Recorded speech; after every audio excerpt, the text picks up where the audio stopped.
Ben Saste Bachtale. Buenas tardes, señoras y señores, amigos y amigas.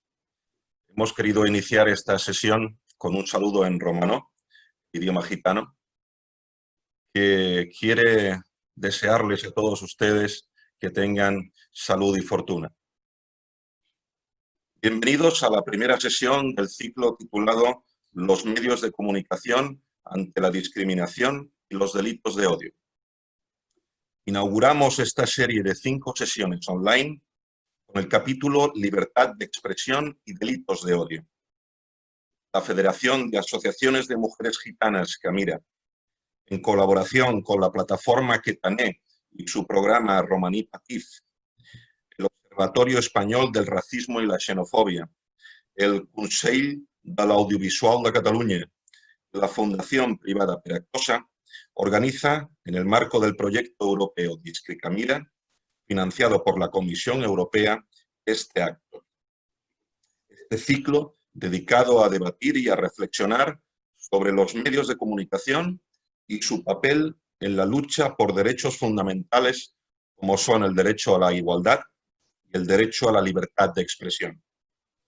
De igual manera, en estas sesiones pretendemos encontrar herramientas útiles para combatir la reproducción de estereotipos y de prejuicios presentes en los medios de comunicación de masas, que llevados al extremo pueden constituir incluso un delito de odio. En la sociedad de la información, los medios de comunicación tienen una importancia capital en la formación de la opinión pública y en la construcción social de la realidad. En este sentido, los mass media tienen un papel protagonista en la creación, la reproducción y el reforzamiento de estereotipos de grupos vulnerables, como por ejemplo el pueblo gitano, al tiempo que pueden contribuir a superar desigualdades. Las imágenes que transmiten los medios de comunicación clásicos y las modernas redes sociales contribuyen de manera fundamental al proceso de sociabilización de las personas y ayudan a edificar un imaginario colectivo que a veces da paso a un conocimiento parcial, deformado y discriminatorio, al prejuicio. En primer lugar, me gustaría presentarles a Carmen Santiago Reyes, abogada y presidenta de la Federación de Asociaciones de Mujeres Gitanas, Camira.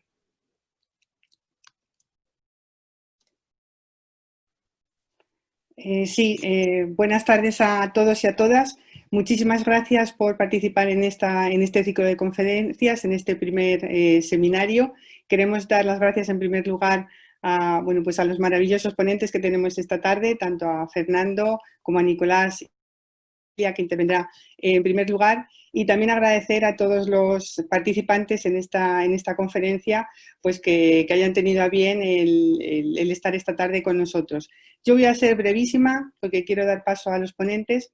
Simplemente comentaros 2 cuestiones, que es el proyecto Discricamira, en el que se enmarca este ciclo de conferencias, y pues qué pretendemos con estas jornadas. En primer lugar, ¿a qué es Discricamira? Discricamira es un proyecto, como nos ha dicho Sebastián, es un proyecto financiado por la Unión Europea que se enmarca en la lucha contra la discriminación y contra los delitos de odio. Este proyecto Discricamira tiene distintos apartados. Por una parte, pues hacemos litigio estratégico, presentamos denuncias en supuestos que entendemos que son delitos de odio contra la población gitana, y de hecho ya pues tenemos algunas sentencias favorables que nos han dado la razón y que han condenado por delito de odio. Y además trabajamos pues con la sociedad en general y con distintos sectores que entendemos que tienen un papel primordial en la lucha contra la discriminación y los delitos de odio, como son pues los medios de comunicación, de ahí este ciclo. También trabajamos en formación con policía, lo estamos haciendo en colaboración con la Oficina de Delitos de Odio fundamentalmente. Trabajamos con abogados, con la Fundación de la Abogacía y con colegios de abogados, dando formación en discriminación y delitos de odio, pues son temas poco conocidos por muchos compañeros, y trabajamos también pues con las asociaciones y con las víctimas de este tipo de conductas. ¿Y por qué estas charlas, este ciclo de conferencias? Bueno, en primer lugar, como todos os imaginaréis, hemos tenido que cambiar el formato como consecuencia del COVID-19. En principio eran charlas presenciales, pero las hemos reconvertido en charlas online y bueno, pues la verdad es que en principio estamos contentos con el resultado porque bueno, pues estamos contando con bastantes asistentes. Y con estas charlas, bueno, pues lo que pretendemos es reflexionar, darnos cuenta del papel tan primordial que tienen los medios de comunicación, todos los periodistas, todos aquellos que tienen influencia en las redes sociales, pues en todo lo que es la igualdad, la no discriminación y los delitos de odio. Y la importancia que tiene pues, el combatir este tipo de conductas y cómo todos podemos combatirlos en alguna medida. Sobre esto, sobre lo que quieren reflexionar estas jornadas, estas conferencias, y lo hacemos en un momento, bueno, pues especialmente sensible después de los hechos ocurridos en Estados Unidos. No podemos dejar de hacer referencia pues a lo ocurrido con George Floyd y creo que es una buena oportunidad. Bueno, lamentamos por supuesto toda esta, fundamentalmente su fallecimiento y los hechos que dan lugar a conductas como estas, ¿no? Pero creemos que es un buen momento para reflexionar y para que nos demos cuenta de cómo todos podemos contribuir bueno, pues a lograr una sociedad pues, más igualitaria, más justa y en la que se respeten los derechos de los demás y en concreto el derecho a ser diferente. Y nada más por mi parte, podéis hacer preguntas a través del chat, que sabéis que está abierto y bueno, pues intentaremos recogerlas y al final pues, pediremos un turno de palabras para que nuestros ponentes puedan contestar a estas preguntas que podáis formular. Sin más, Sebastián, cuando quieras. Muchas gracias, Carmen. Efectivamente, nosotros mantenemos abierto nuestro chat. Les animamos a que participen porque en la parte final de esta sesión habrán unos minutos para que les podamos plantear algunas de sus preguntas a nuestros tres ponentes. Bueno, y a continuación les presento a las tres personas que participarán en esta sesión, la sesión titulada Libertad de expresión y delitos de odio. Son, en primer lugar, Fernando Garea Baragaño. Él es periodista, un periodista de larga trayectoria en diferentes medios, especializado en crónica parlamentaria y análisis político. Ha trabajado en diferentes periódicos y ha tenido una presencia habitual, todavía la tiene, en programas de televisión y de radio.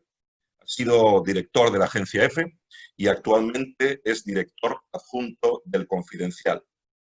En segundo lugar, Violeta Asiego Cruz. Ella es abogada y activista de derechos humanos. Colabora como consultora en diferentes proyectos de análisis, investigación, formación y comunicación de temas relacionados con la vulnerabilidad social, los derechos humanos, la diversidad sexual, la discriminación, la desigualdad y la exclusión, entre otros asuntos. En tercer lugar, Nicolás Castellano Flores es periodista. Trabaja en la cadena SER, donde se ha especializado en contenidos sobre migraciones, cooperación y desarrollo.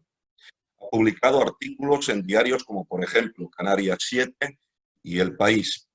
Y ha escrito libros, por ejemplo, Me llamo Adu, Mi nombre es Nadie, De ida y vuelta, Aquí pintamos y contamos todos, y el último, Fronteras. Lo pueden encontrar en libros.com.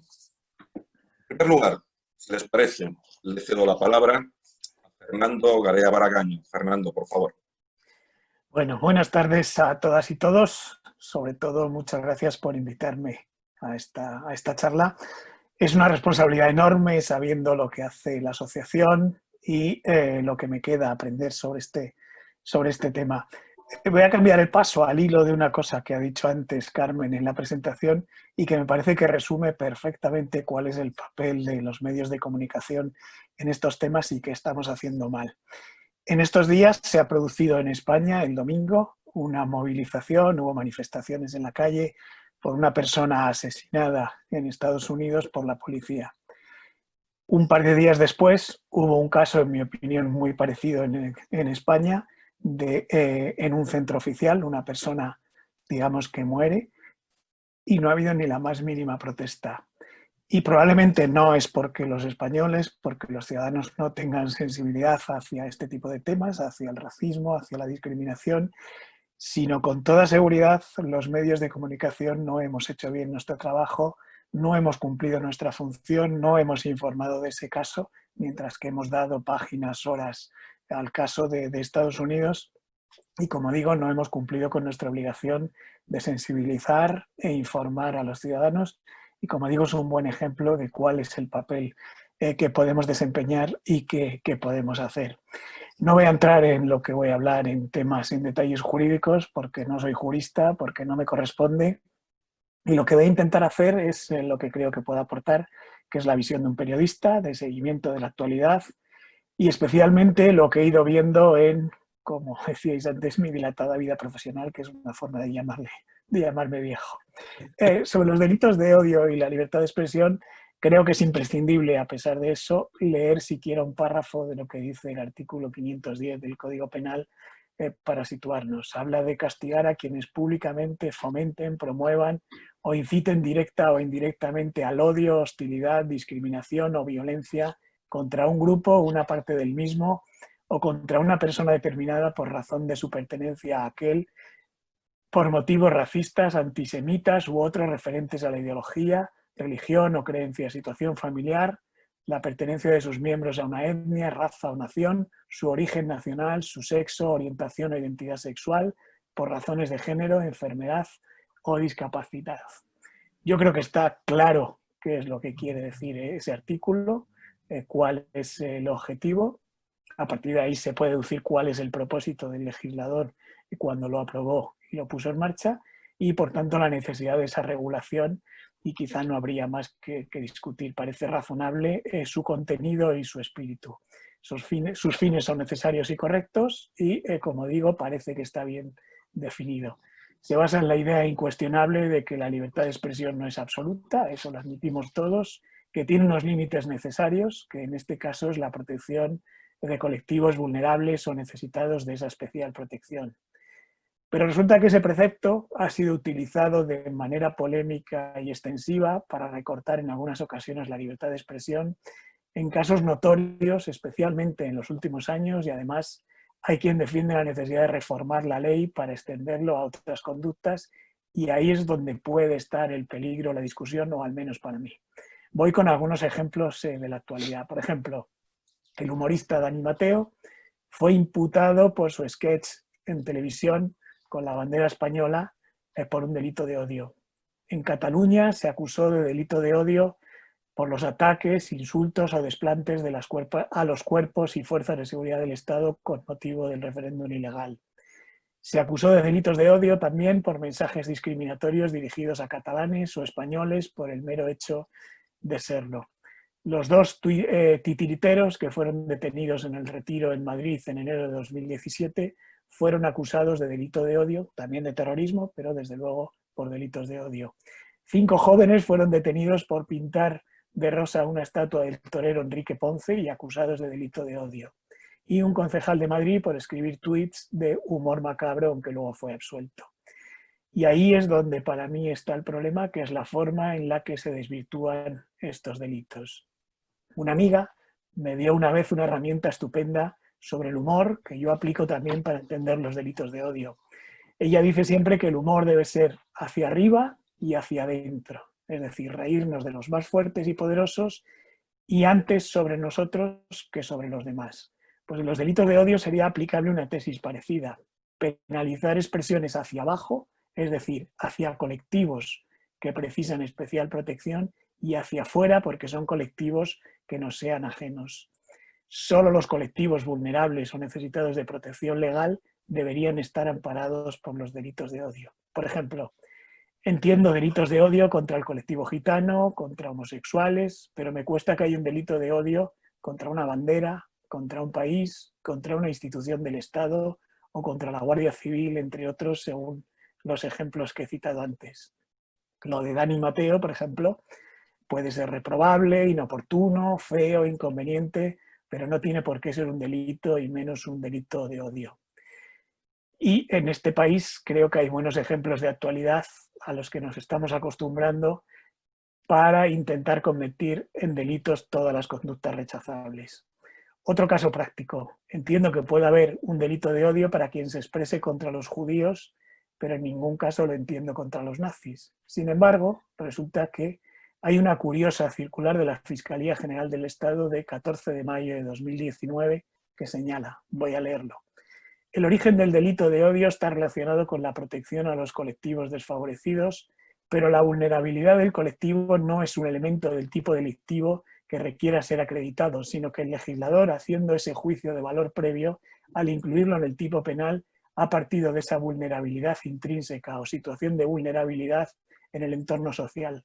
Tampoco lo es el valor ético que pueda tener el sujeto pasivo. Así, una agresión a una persona de ideología nazi o a la incitación al odio hacia tal colectivo puede ser incluida en este tipo de delitos. Repito para que quede claro, dice la Fiscalía, una agresión a una persona de ideología nazi o la incitación al odio hacia tal colectivo puede ser incluida en este tipo de delitos.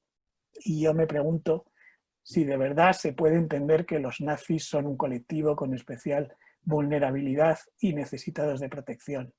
Se los puede odiar libremente, se los debe odiar libremente, igual que a opciones políticas fascistas que el Estado no debe ni puede proteger. Por tanto, el problema es cuando se utilizan los delitos de odio como una especie de ley mordaza bajo el amparo de un concepto indeterminado y genérico.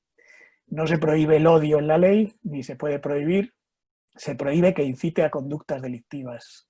Odio, según la Real Academia, es antipatía y aversión hacia algo o hacia alguien cuyo mal se desea. Yo creo que ese sentimiento lo podemos tener, por ejemplo, hacia los nazis, y creo que es bastante normal. Es un sentimiento humano que en sí mismo no es perseguible penalmente, como es lógico. Sí lo es cuando se convierte en instrumento que puede provocar otras situaciones rechazables como persecución por razones de raza, de género, de tendencia sexual, etcétera, y que además están protegidos en la propia Constitución. No toda expresión, por deleznable que nos parezca, puede ser perseguida como un delito de odio, sino solo si esa manifestación está incitando a la violencia o a cometer delitos, porque en España tenemos reconocida la libertad de ideología y la libertad de expresión. Se puede odiar a un partido, se puede expresar odio hacia un partido, pero no tiene por qué ser un delito. Un ejemplo más reciente. El otro día la presidenta de la Comunidad de Madrid, Isabel Díaz Ayuso, dijo en la Asamblea de Madrid, comillas, Podemos es peor que el virus, cierro comillas. Teniendo en cuenta que el virus ha provocado decenas de miles de muertos, que nos va a empobrecer y causa sufrimiento en mucha gente, no hay duda que la expresión de Ayuso expresa odio, incita al odio, pero desde mi punto de vista, más allá del rechazo que podemos tener, no debería ser considerado como un delito de odio. Sí debe ser denunciado públicamente como límite que se sobrepasa, pero no tiene por qué ser un delito. El partido, en este caso Podemos, no está en condiciones de vulnerabilidad ni está necesitado de esa protección. La segunda prevención que tengo es si es necesario cambiar esa regulación para extenderla más, como se propone desde algunos ámbitos. Por ejemplo, para penalizar la exaltación del franquismo. Y ayer empezó el trámite de la Ley de Defensa de los Menores que modifica los delitos de odio incorporando la edad como causa de discriminación tanto sobre los niños, niñas y adolescentes como sobre las personas de avanzada edad e incluyendo la oporofobia y la exclusión social dentro de esos tipos penales.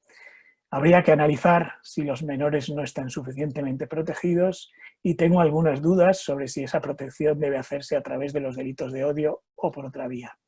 Me cuesta mucho pensar en el odio a los niños en términos generales y quizás su protección debería producirse, como digo, por otra vía. Y el pasado mes de febrero, la portavoz del Congreso, en el Congreso del PSOE, Adriana Lastra, anunció que el nuevo Código Penal incluirá como delito la exaltación del franquismo. Y también tengo dudas, que no puedo resolver tampoco, pero me gustaría exponerlo.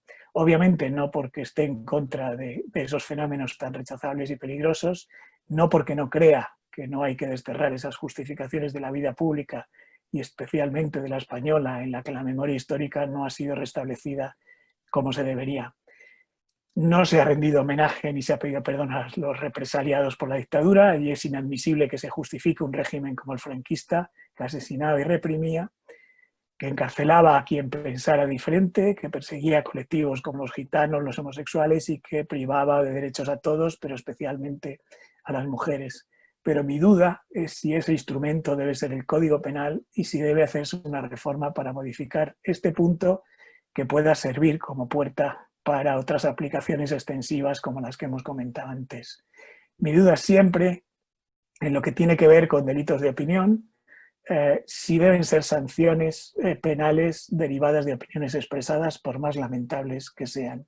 Soy mucho más partidario de la autorregulación, partidario de limitar la aplicación del Código Penal y especialmente evitar penas de prisión para delitos que tengan que ver con la opinión o con la expresión. Porque el poder es voraz y aprovecha cualquier resquicio para restringir la libertad de expresión en este caso, y en esa tensión hay que ser sumamente vigilantes. No quiere decir que haya impunidad, sino ver cómo se establecen y administran esos límites. Que los delitos de odio no sean una puerta tan amplia que sirva para perseguir conductas que no tengan nada que ver como las que hemos comentado al principio. Hay un principio general irrefutable, que es no causar odio. El problema es cómo se determina y cómo se aplica. En Alemania, por ejemplo, está prohibido usar símbolos nazis y eso no ha impedido que estén en ascenso partidos nazis en este momento e incluso cerca de las instituciones, lo cual debería hacernos pensar también de la eficacia de esa medida. Como decía, no entiendo que los medios seamos impunes, al contrario, tenemos una responsabilidad que va desde el lenguaje hasta los contenidos. Y a eso tenemos que sumar la enorme responsabilidad de los medios para fijar referencias, estereotipos o marcos. Tenemos posibilidad y tenemos un poder para crear marcos como el efecto de los gitanos ladrones, las mujeres amas de casa o los migrantes delincuentes. Podemos machacar con la delincuencia hasta hacer creer a los ciudadanos que hay un problema de delincuencia gravísimo en España, y esa es nuestra responsabilidad. Por ejemplo, en la campaña electoral de las anteriores elecciones autonómicas en Madrid, escuchando los mensajes de varios partidos, poco menos que cualquiera podría pensar que si salía a comprar el pan te ocupaban la casa. Se hizo una campaña atemorizando a los ciudadanos con el peligro de los ocupas. Si los medios de comunicación seguimos esa línea e informamos de esos discursos y esos mensajes, estamos creando ese marco peligroso que provoca odio a su vez.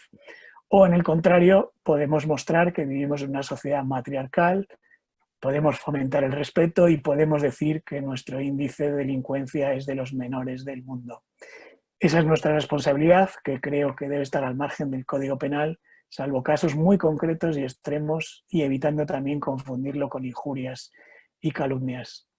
En el caso del odio, nosotros tenemos la responsabilidad de no incendiar, de no aprovechar la sensibilidad de los ciudadanos para fomentarlo y aprovechar para vender nuestros medios literalmente como negocio.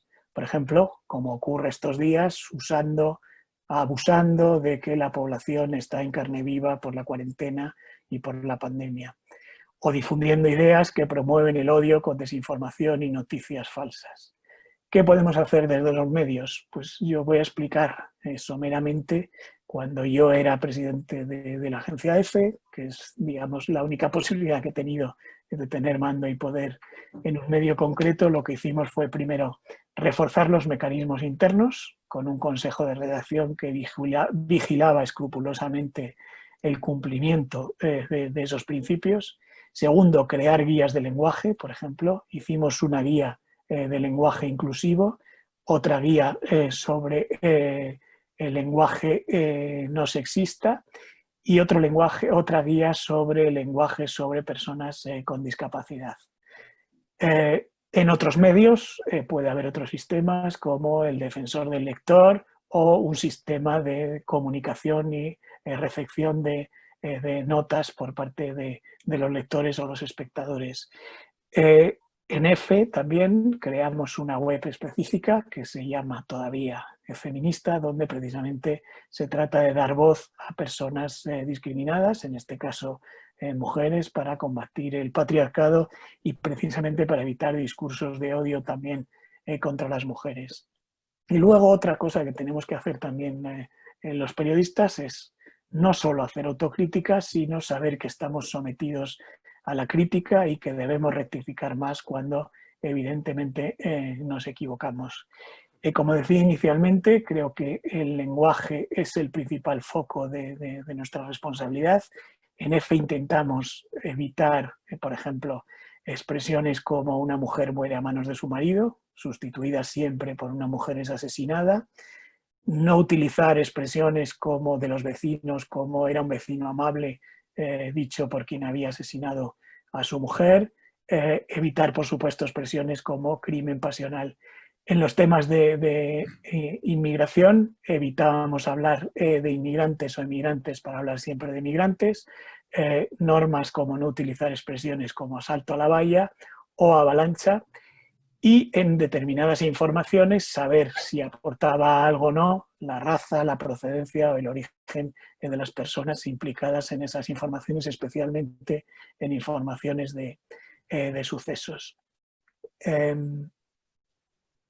Ahora, en el ámbito, como decía, el ámbito penal, que soy partidario de restringirlo al máximo, hay una dificultad añadida por el uso de las redes que hace más difícil la persecución de esa difusión de esas informaciones claramente discriminatorias o que incitan al odio. Tenemos también una responsabilidad en los medios, que es el fomento de la presión social de rechazo hacia conductas reprobables. Por ejemplo, creo que es muy importante la labor que hemos hecho los medios de comunicación en los últimos años respecto a la violencia sexual. Las manadas, por entendernos, las ha habido siempre y lo que se ha conseguido desde los medios es ponerlo en primer plano y crear ese rechazo que incluso se va a plasmar en una reforma legal en marcha.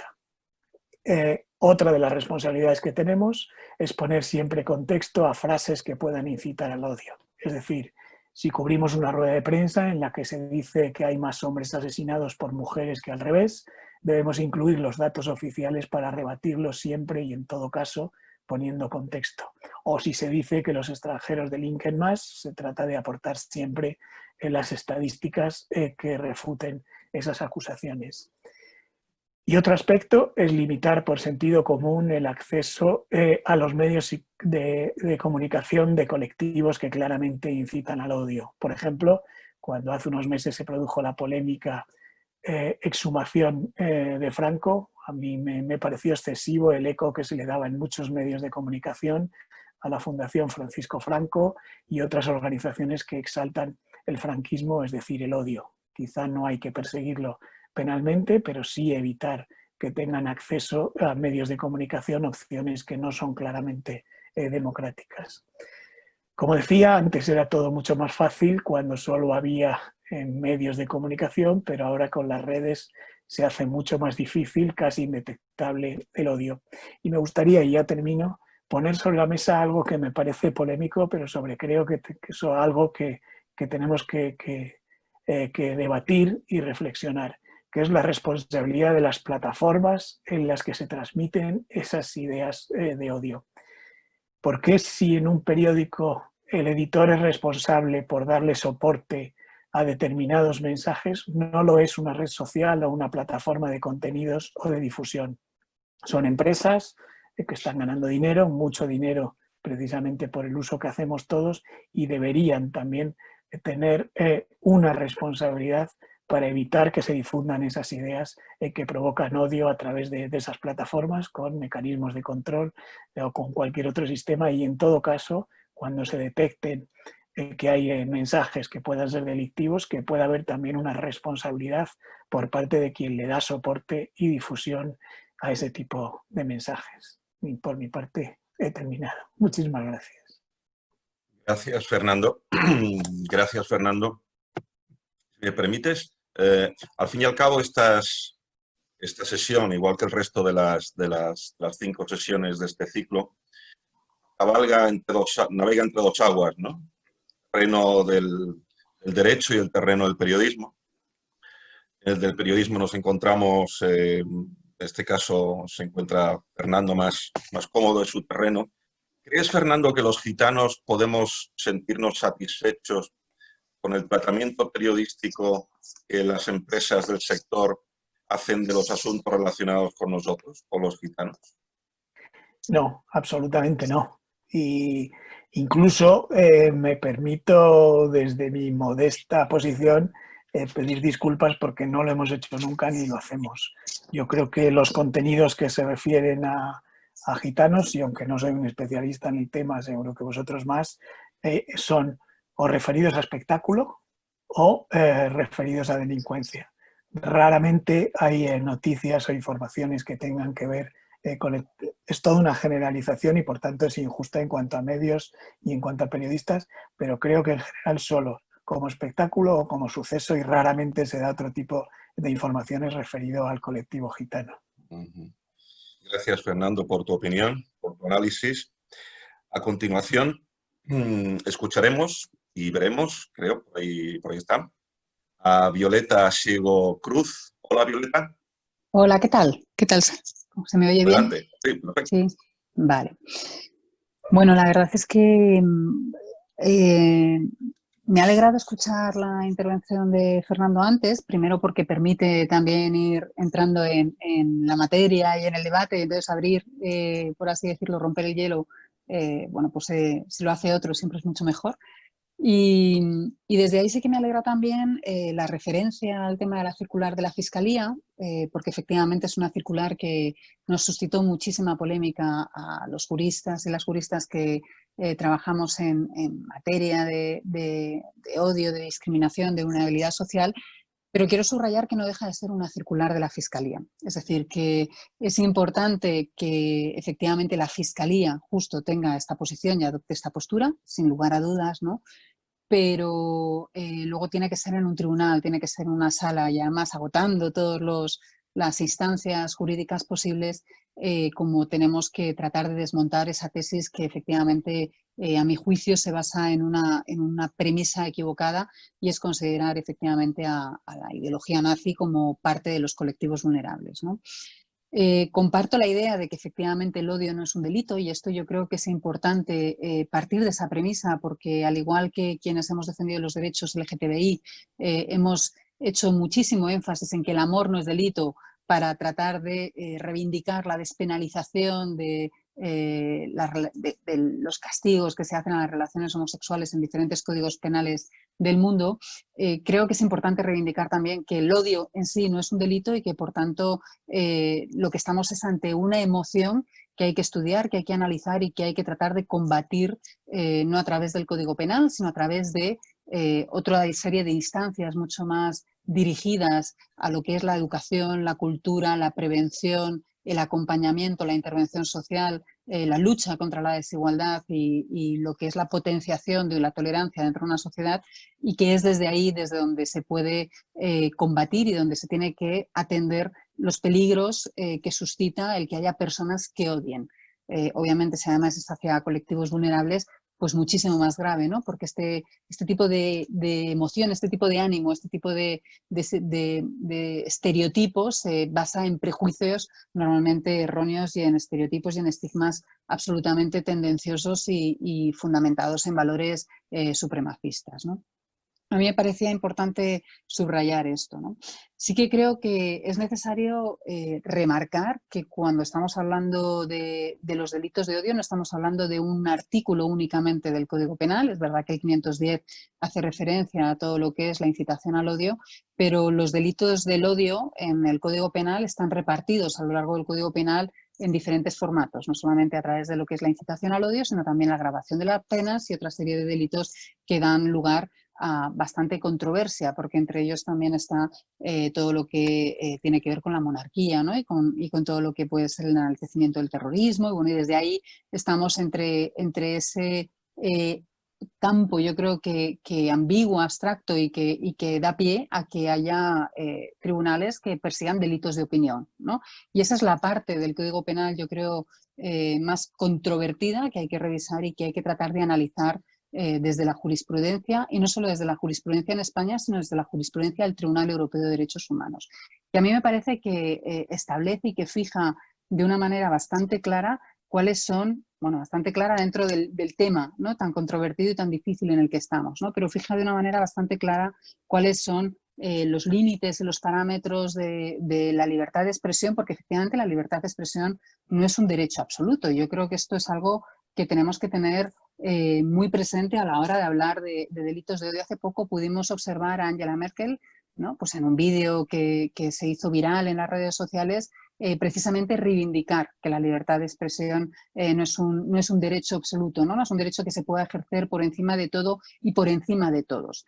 En ese sentido, el artículo 10 de la Convención Europea de los Derechos Humanos pues establece una definición que yo creo que es bastante clara y dice que toda persona tiene derecho a la libertad de expresión, que este derecho comprende la libertad de opinión y comprende también la libertad de recibir y de comunicar informaciones, ¿no? Con lo cual está haciendo referencia claramente a lo que es la libertad de prensa, ¿no?, lo que es también al que podemos emitir y podemos recibir las informaciones, y la libertad de expresión comprende esto. Esto es fundamental, sin que pueda haber injerencia de autoridades públicas en consideración de fronteras. También dice que el ejercicio de estas libertades entrañan deberes y responsabilidades. Y aquí está el segundo párrafo del artículo 10 de la Convención, pues porque dice que se puede someter a ciertas formalidades, condiciones, restricciones, sanciones que estén previstas por la ley, siempre y cuando sea necesario para salvaguardar el orden democrático, ¿no? Es decir, para la seguridad nacional, para la defensa del orden, para la prevención del delito, para la protección de la salud, de la moral, la protección de la reputación, de los derechos ajenos, etcétera. Es decir, que ahí hay un límite clarísimo que está dentro de la libertad de expresión, que tiene que ver con que libertad de expresión y democracia van estrechamente vinculados. Al igual que es muy importante la libertad de expresión para poder desenvolverse bueno, pues en un ámbito democrático, para que haya debate, para que haya diferentes opiniones, para que haya controversias, para que haya polémicas, para que haya discusiones. La libertad de expresión es necesaria salvaguardarla y protegerla en esa democracia. También es cierto que la libertad de expresión tiene como límite precisamente la salvaguarda de la propia democracia, ¿no? El hecho de que esa libertad de expresión no ponga en peligro la seguridad, el orden y la propia democracia, porque promueva, incite, defienda o establezca debates, discursos que en cierta medida pueden atentar contra la esencia de esa democracia, ¿no? Estaríamos hablando de esos debates, de esas incitaciones, de esos discursos que en el fondo no tienen más que un origen fascista y totalitario a la hora de incitar o promover la discriminación racial, la discriminación por razón de orientación sexual, por identidad de género, pues por razones étnicas, todo lo que es el capacitivismo también, que yo creo que también es muy importante subrayarlo. Con lo cual, de lo que se trata es de proteger el debate positivo, es decir, el debate democrático, el debate que en cierta medida está dentro de lo que es unas garantías hacia la dignidad de la persona. Porque los delitos de odio o todo lo que tiene que ver con los prejuicios y la intolerancia, ¿no?, que está detrás de los delitos de odio, lo que tratamos de preservar es un bien jurídico bastante abstracto y bastante ambiguo, que es la dignidad humana, que es el artículo 1 de la Declaración de los Derechos Humanos, ¿no? En la medida en que esos debates, esos discursos estén menoscabando, estén atentando contra la dignidad humana, estaríamos ante discursos que están incitando al odio de la persona y que están negando a esa persona su razón de ser por ser quien es, ¿no? Cuando hablamos de que los delitos de odio tratan de proteger a los colectivos especialmente vulnerables, estamos hablando de colectivos que a lo largo de la historia nos consta que en base a los ejes de desigualdad que tienen que ver con la religión, con el género, con la orientación sexual, con la identidad, que tienen que ver con las capacidades, que tienen que ver bueno, pues con la vivencia de la sexualidad, son colectivos que han sido perseguidos y que han sido sistemáticamente estigmatizados y han sido de esa manera hasta exterminados, ¿no?, precisamente por esos motivos que exigen que dentro de las declaraciones de derechos humanos sean especialmente protegidos, ¿no? Uno de los casos más recientes que tenemos es el exterminio que en Chechenia se está haciendo hacia el colectivo homosexual, ¿no? Directamente tenemos a las autoridades chechenas y a la Federación Rusa, bueno, pues diciendo que no hay homosexuales en Chechenia, entre otras cosas porque el colectivo homosexual está siendo duramente reprimido y quien se expresa como homosexual es internado en unos campos supuestamente ocultos de internamiento en los que son sometidos a diferentes torturas. Esto está pasando, siglo XXI, no tan lejos de la Europa que conocemos, ¿no? Con lo cual ahí sí que hay una incitación del odio hacia un colectivo que tradicionalmente bueno, pues hemos visto que ha sido expuesto a esas persecuciones, ¿no? El punto de inflexión cuando se plantean dentro de las declaraciones de derechos humanos proteger la dignidad de la persona tiene que ver, lógicamente, lo que fue el nazismo, ¿no? Lo que fueron las secuelas y lo que fueron las gravísimas consecuencias del nazismo en el mundo, ¿no? El cómo esa retórica fascista, esos delitos de odio,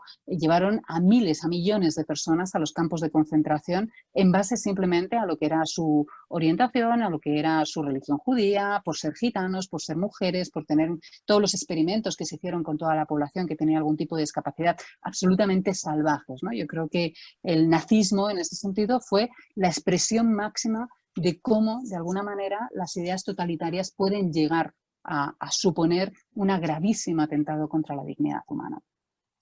Y eso es lo que está de fondo a la hora de defender la existencia de la persecución del discurso de odio y de la incitación al odio, ¿no? Lo que ocurre es que efectivamente se están abriendo debates que distorsionan por completo lo que es el sentido, el origen del que exista un delito que tipifique esos discursos, esos debates, esas retóricas que están animando a que se incite a un colectivo por pertenecer a ese colectivo, ¿no? Que están animando a que se extermine de la vida social, de la vida pública, de las relaciones normalizadas, del derecho a la igualdad a una persona pues, por ser gitana, por ser homosexual, por ser racializada, por tener algún tipo de discapacidad, etc. Esos son los discursos que de alguna manera preocupan y son los que se entiende que tienen que estar bueno, pues contenidos porque lo que hay detrás es un grave riesgo a que se dañe, a que se vulnere el bien jurídico de la dignidad humana. El Tribunal Europeo de Derechos Humanos, en este sentido, tiene una jurisprudencia que yo creo que es muy importante y muy relevante a la hora de poder interpretar el 510 y a la hora de poder interpretar el resto de los artículos que dentro de nuestro Código Penal bueno, pues tratan de tipificar las conductas, los hechos que podrían ser considerados como delitos de odio, ¿no? En ese sentido, yo hoy quería hacer referencia bueno, pues a una sentencia o al archivo, a un auto, para tratar de traer aquí cuál es la jurisprudencia, cuál es la defensa o cómo defiende el Tribunal Europeo de Derechos Humanos la libertad de expresión y cuáles son para el Tribunal Europeo de Derechos Humanos sus límites. Y quería traer el archivo de un auto que hemos tenido conocimiento hoy, que es el archivo, bueno, pues la Audiencia de Valencia, que ha dicho que el tuit de Vox sobre un abuso sexual que se atribuía falsamente a un grupo de magrebíes está dentro de la libertad de expresión, ¿no? Es curioso leer cómo en el auto de la Audiencia de Valencia, yo no tengo el auto, estoy leyendo la noticia porque no he logrado localizarlo, disculpadme, lo que viene a decir es que la sala entiende que aunque sea posible considerar el escrito, el tuit, como objetivamente contrario a un determinado grupo de personas por razón de su pertenencia a un colectivo, los hechos no pueden ser perseguidos penalmente por estar amparados por el derecho a la libertad de expresión. La sala afirma que el contenido es claramente ofensivo desde el punto de vista objetivo, sin embargo, el perjuicio se diluye por cuanto no va dirigido contra personas concretas, sino contra un grupo étnico. Este simple párrafo, desde una lectura jurídica, es absolutamente preocupante, porque en el fondo utiliza la argumentación que desde el Tribunal Europeo de Derechos Humanos se utiliza para decir que esos son los límites de la libertad de expresión, lo utiliza precisamente para avalar la libertad de expresión de un partido político. Es más, añade, dice, aunque la afirmación se hace sin ninguna base científica o estadística y sin tratar de reducir el desvalor de la conducta, no puede prescindirse del hecho de que sería más difícil de justificar desde la perspectiva de protección del derecho a la libertad de expresión. Valora que el mensaje es único, es decir, que no hay otro mensaje en la misma cuenta sobre la misma temática, por lo que no puede inscribirse en un discurso elaborado y prolongado contra un determinado colectivo. Se trata de un simple comentario sobre una noticia de prensa contenido en un mensaje breve que no adorna con datos científicos. La audiencia además dice que, bueno, pues que se desconoce el autor, aun cuando pueda tratarse de la cuenta oficial de Twitter de Vox. No deja de ser sorprendente y no deja de ser llamativo, sobre todo a la luz de una sentencia que es muy importante dentro de lo que es la jurisprudencia del Tribunal Europeo de Derechos Humanos, que fue la sentencia del caso Ferret contra Bélgica. Ferret es el presidente del Frente Nacional de Bélgica y, bueno, pues en el marco de las elecciones que se celebraron en el año, me parece 1999, en el año 2000, bueno, pues la campaña del partido de ultraderecha belga, bueno, pues fue objeto de muchas quejas porque sus discursos xenófobos, sus discursos racistas, bueno, eran absolutamente escandalosos dentro de esa campaña, ¿no? Los meses siguientes a la campaña, bueno, pues no cejó todos esos discursos que levantaron y suscitaron muchas quejas, sino que se hicieron una serie de pasquines, de panfletos, de propagandas en los que se decía directamente que se tenía que expulsar a la población inmigrante irregular de Bélgica. Bueno, esta situación dio pie a que se le retirara la inmunidad parlamentaria a este diputado para poder ser juzgado conforme a la ley penal de Bélgica por delitos de opinión, por delitos que incitaban al odio y que podían ser delitos bueno, pues que se enmarcan en aquellos que ya la libertad de expresión ha dejado de ser válida y estamos ya en el ámbito penal. La sentencia que se fue condenado por sentencia, y a mí me parece muy interesante porque la sentencia que se le impone es la de que tiene que tener una pena de 250 horas de trabajo en el sector de la integración de personas de nacionalidad extranjera. Había una pena subsidiaria de prisión. Esto es importante porque antes hablábamos también de la necesidad de que las penas por los delitos de odio no siempre sean penas de prisión, sino que haya algún tipo de pena, algún tipo de sanción que comprenda que ante lo que estamos no es ante un problema individual, sino que es ante un problema colectivo. Es decir, que no basta que tú metas a una persona en la cárcel para subsanar un problema que responde a todo un problema colectivo, a todo lo que es la percepción sobre un colectivo.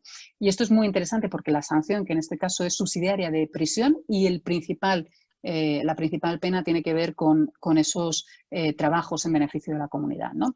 Lógicamente se le prohibió el ejercicio del derecho a la legitimidad, a ser elegido durante 10 años, y por último se le condenó a pagar bueno, pues una indemnización, ¿no? ¿Por qué dice el Tribunal Europeo de Derechos Humanos que no da cabida a la libertad de expresión todo lo que el Frente Nacional belga hizo en el contexto de las elecciones y posterior a las elecciones? A mí me parece importante subrayarlo teniendo presente lo que antes he comentado de la Audiencia Nacional de Valencia. Bueno, pues lo que viene a decir es que el contenido de las palabras desprende que inevitablemente se está haciendo un desprecio, un rechazo e incluso un odio hacia los extranjeros. Es decir, analiza el contenido de los panfletos, de la propaganda, y señala que en ese contenido hay, sin duda, inevitablemente, toda una incitación al desprecio hacia la población extranjera, entendiendo la población extranjera como una población especialmente vulnerable. Dice y subraya que para hablar de incitación al odio no tenemos que necesariamente hacer un llamamiento como tal a un acto de violencia, ni tampoco a otro acto delictivo, ¿no? Basta con que los ataques que se cometen contra las personas contengan, en cierta medida, injurias, ridiculicen, difamen a ciertas partes de la población o a grupos específicos o inciten a su discriminación, como es en el caso que estaban juzgando, ¿no? Son suficientes estos comentarios para que bueno, pues las autoridades velen porque ese discurso racista no melle lo que es la seguridad y la protección y la dignidad de esos grupos, ¿no? Los discursos políticos que incitan al odio basado en prejuicios religiosos ponen en peligro la paz social y la estabilidad política de los estados democráticos. Esto es fundamental, ¿no? Porque desde ahí lo que está diciendo el Tribunal Europeo de Derechos Humanos respecto a los discursos políticos es que hay que tener cuidado porque pueden ser una plataforma precisamente para desestabilizar lo que es el sistema democrático, ¿no? Dice que es de crucial importancia, efectivamente, que los políticos en sus discursos públicos eviten difundir palabras susceptibles que fomenten la intolerancia. Los políticos deberían ser particularmente escrupulosos en términos de defensa de la democracia, de sus principios, puesto que su objetivo último es la propia toma de poder. Estas reflexiones del Tribunal Europeo de Derechos Humanos y no se está, en cierta medida, aplicando en el contexto del auto que archiva la causa en la audiencia de violencia. No lo he comentado, pero además este auto dice que hay que entender el tuit dentro de lo que es el debate político. Hay que entender el tuit dentro de que se están produciendo dos debates políticos, uno sobre los delitos sexuales y otro sobre la población migrante, y que el tuit se puede enmarcar en ese contexto y que desde ahí se puede justificar. Lo que viene a decir el Tribunal Europeo de Derechos Humanos es casi todo lo contrario. Lo que viene a decir es que hay que tener cuidado cuando en los debates los responsables políticos lo que utilizan son esos contextos de que los problemas están muy presentes en la sociedad precisamente para incidir en la discriminación o en el rechazo hacia los colectivos más vulnerables a la discriminación, al odio, etc. El tribunal considera que la incitación a la exclusión de los extranjeros, en este caso concreto, constituye una lesión fundamental de los derechos de las personas y debería justificar, por tanto, todas las medidas de precaución que se tomen para proteger, incluyendo también estas medidas si afectan a los políticos. Si en un contexto electoral, que era el caso, los partidos han de gozar de una amplia libertad de expresión al objeto de tratar de convencer a sus electores, dice, el discurso racista o xenófobo en tal contexto constituye o contribuye a avivar el odio y la intolerancia, ya que por la fuerza de las cosas la posición de los candidatos o las elecciones tiende a fortalecerse, los eslóganes o fórmulas estereotipadas tienden a imponerse sobre los argumentos razonables. El impacto de un discurso racista y xenófobo es entonces mayor y más dañino. El tuit que se puso por parte de Vox pues estaba en el contexto posterior también a todas las elecciones, como señalaba antes Fernando, ¿no? Pues estaba toda esta campaña que se hizo de criminalización, incluso con vídeos que expresaban muchísimo, con muchísima claridad la idea de que la delincuencia estaba asociada a la inmigración, ¿no? Hay algo que a mí me parece también muy interesante y tiene que ver con el tema de la autoría, ¿no? En este caso, la sentencia del Tribunal Europeo de Derechos Humanos señala claramente como autor de los panfletos al partido político porque entiende que es el responsable directo de estos, ¿no? Algo que no sucede en el caso del auto de la Audiencia Nacional, que exime de total responsabilidad a Vox porque entiende que no se puede saber cuál es la autoría del tuit, ¿no? Entendiendo autoría del tuit como la persona que ha tecleado el tuit. Bueno, hay una responsabilidad detrás, ¿no?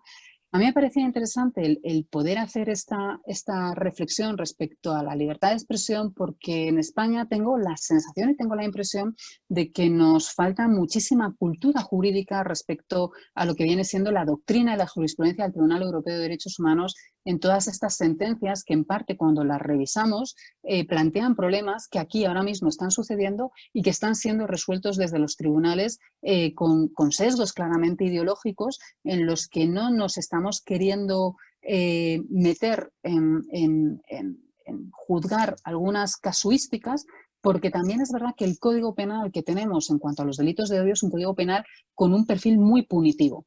Y este es otro de los problemas que tenemos, y es que si el Código Penal ponemos un perfil tan punitivo con las penas de prisión, lo que nos podemos encontrar es esa contradicción de que esperemos que sea a través de la cárcel como se solucionen algunos problemas de algunas situaciones estructurales que tienen que ver con el racismo, con la xenofobia, con el antigitanismo, con la homofobia, con la transfobia, con el machismo, que no son problemas individuales, sino que son problemas estructurales, ¿no? Con lo cual hay que también revisar cuál es la penalización, cuál es la sanción, cuáles son las consecuencias que tiene que tener los delitos de odio para los autores en los casos en los que estos incurran en esa incitación al odio.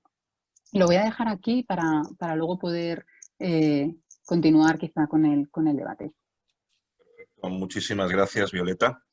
Les recuerdo efectivamente a la audiencia que dentro de unos minutos daremos paso a algunas de sus preguntas.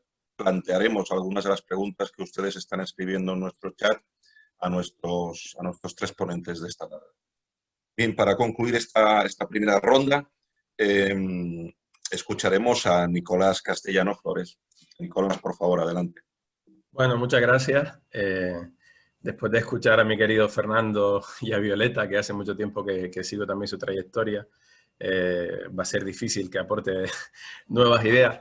Pero voy a dar un poco mi visión desde redactor, que cada día está en contacto con un montón de colectivos que realmente sufren los delitos de odio, y si no delitos de odio, no sé si tipificados jurídicamente, sí que sufren directamente una discriminación brutal, intrínseca y adherente a la sociedad española, y luego podemos extrapolarlo a la sociedad rica, del mundo rico, ¿no? Del mundo del norte en general, aunque hay excepciones ahora en el sur, como los Bolsonaro y compañía. Y voy a partir de una anécdota, ¿no? Yo, que llevo cubriendo los temas de migraciones, derechos humanos, y he trabajado mucho con el colectivo gitano, sobre todo una vez que vine a Madrid hace ya 12 años. El año pasado estaba en la presentación del Plan de Acción contra los Delitos de Odio del Ministerio del Interior, ¿no? Era enero del año pasado, estaba Marlaska, estaba la Fundación Secretaría de Gitanos, y ahí me enteré que el antigitanismo todavía no estaba en la estrategia del Ministerio del Interior contra los delitos de odio, y no podía entender. No era capaz de entender cómo es posible que a estas alturas de la película un colectivo claramente discriminado, claramente infrarrepresentado en los mensajes de los medios de comunicación, etcétera, etcétera, no estuviera incluido en la estrategia pública de defensa de sus derechos frente a esta agresión permanente que sufren por un montón de líderes públicos, de medios de comunicación, etcétera, etcétera, como son el colectivo gitano, ¿no? Digo, para enmarcar hasta qué punto está poco reglado o hasta qué punto no se ha prestado suficiente atención a colectivos, en este caso, especialmente vulnerables, como ha quedado demostrado en España, como son los gitanos, ¿no? Y ahora, antes de seguir, después de esta anécdota, quiero empezar por mi experiencia en los últimos días, desde el arranque del estado de alarma, ¿no? Yo he estado saliendo a la calle igualmente, soy reportero, y he estado recorriendo, sobre todo intentando pulsar la realidad de las personas que han quedado especialmente excluidas, ¿no?, por esta situación. Sobre todo por las consecuencias socioeconómicas derivadas de la llegada de la pandemia a España o a Europa, ¿no? Y uno de los colectivos con los que más me he encontrado es el colectivo gitano, en barrios como Moratalaz, Entrevías, en la Cañada Real. Gente que estaba en el alambre, vivía en economías muy poco sólidas, venta ambulante en mercadillos de frutas o de ropa, recogida de cartón o de chatarra. Me he encontrado con muchos perfiles, ¿vale? Pero es un perfil que no tenía un salario fijo, tenía pocos ingresos, que tienen 3 o 4 hijos, que sus hijos han recibido comida basura para intentar sobrevivir durante la pandemia, que no tenían acceso a la renta mínima en muchos casos por todo el tsunami burocrático que supone pedir ayudas públicas en este país. Se supone que ahora va a cambiar con el ingreso mínimo vital. Y lo que me he venido encontrando durante la pandemia, especialmente escenificado en estas familias empobrecidas del colectivo gitano, es que de repente los medios de comunicación han redescubierto a un montón de colectivos que siempre han estado fuera del sistema. Fuera del sistema, digo, del sistema de protección o de colectivos susceptibles de protección de derechos, derecho a la vivienda, derecho a la alimentación, derecho a la educación, etcétera, etcétera, que están siempre fuera del sistema. Por nuestra precariedad económica, nuestra mentira de economía, donde hay más de un 30% de población que vive en el umbral de la pobreza y ese porcentaje se ha disparado. Y en ese porcentaje siempre hay unos colectivos muy evidentes, ¿no? El primero, o lo más parecido, o lo que más tenemos visible, digamos, sería el colectivo gitano empobrecido de determinados barrios, de determinadas zonas de España, pero luego engancho con lo que es muy visible y lo que muchos medios de comunicación han cubierto, ¿no? Y es la realidad de las personas migrantes. Estamos hartos de ver colas del hambre, de poner el foco en que las administraciones no han cumplido con la administración de prestar los servicios sociales a aquellos que no tienen ingresos y que por tanto necesitan del sistema para seguir sobreviviendo. Y son grupos ciudadanos, vecinales, de un montón de barrios de Madrid o en otras zonas que he estado, los que han tenido que responder a las necesidades de esta familia. ¿Quiénes están en esas colas? ¿No? ¿Qué perfil? Pues en muchos casos me he encontrado con migrantes. ¿Y por qué? ¿Por su pasaporte? No, porque no tienen redes familiares, no tienen redes de soporte como podemos tener nosotros, nuestros abuelos, familias extensas que les aportan ingresos, etcétera, etcétera, y porque son víctimas de la gran crisis y fallida recuperación de 2007-2008 que sigue dejando un montón de gente excluida. Aquí, en esta introducción sobre la pandemia, lo que me he encontrado y lo que ha resucitado mediáticamente esta realidad, porque siempre he estado ahí y haciendo autocrítica en la línea que hacía Fernando, no le prestamos el suficiente seguimiento, ¿vale? Pasa con la realidad de los colectivos empobrecidos, los colectivos discriminados, entre ellos migrantes, gitanos, etcétera, etcétera, pasa que solo informamos de ellos de manera episódica, con picos dramáticos, muertes, naufragios, episodios de racismo flagrante cuando hay asesinatos, etcétera, etcétera, y luego desaparece. Y los medios de comunicación españoles somos especialistas en crear piedad líquida, como la definió Luis García Montero, el poeta, ¿no? y ahora director del Cervantes. La piedad líquida es cuando vemos el naufragio de una patera y vemos a Alan Kurdi en la playa de Turquía cuando iba hacia las islas griegas, o al pequeño Samuel que apareció en iguales circunstancias en la playa de Barbate y que no le hicimos tanto caso los medios de comunicación españoles como a un niño sirio en una playa de Turquía, de repente la sociedad española le hace caso porque los medios de comunicación ponemos el foco puntual en una tragedia. Pero esa tragedia, 1000 veces repetida, no tiene un seguimiento a los medios de comunicación, ni tiene una explicación de quiénes son los que se suben a las barcas, etcétera, etcétera, ¿no? Y lo mismo ha pasado con las personas que están sufriendo la exclusión del sistema económico fallido en el que vivimos, ¿no? Otra realidad que ha puesto en evidencia la pandemia en cuanto a la discriminación y el blanqueamiento, la visibilización mediática de los colectivos, ha sido la realidad del campo.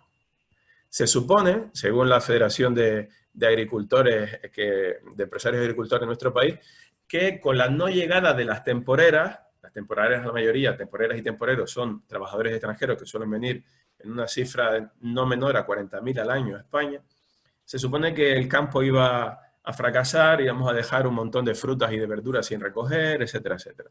Y por tanto los empresarios hacían un llamamiento para que la gente fuera a trabajar al campo.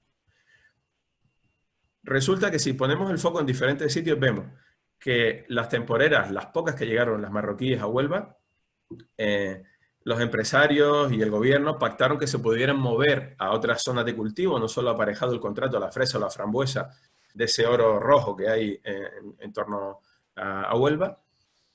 Y como era insuficiente, se hizo un llamamiento para que los españoles en situación de desempleo, víctimas de ERTE, etcétera, etcétera, y los menores extutelados de entre 18 y 21 años que llegaron solos a España como migrantes, los criminalizados MENA por el partido creador de odio y por todo el altavoz mediático y las redes sociales, o sea, los MENA son el nuevo demonio de este país, han sacralizado un término, han convertido a esos niños en el nuevo demonio de la sociedad española de manera absolutamente asquerosa, y perdón el término, pero no hay ningún elemento que justifique esos mensajes de odio en torno a este colectivo. Primero, discriminación por edad, que la nueva ley de infancia ya recoge que tiene que ser protegida, discriminación por origen y luego los medios, cómo nos convertimos en altavoz de todo eso, ¿no?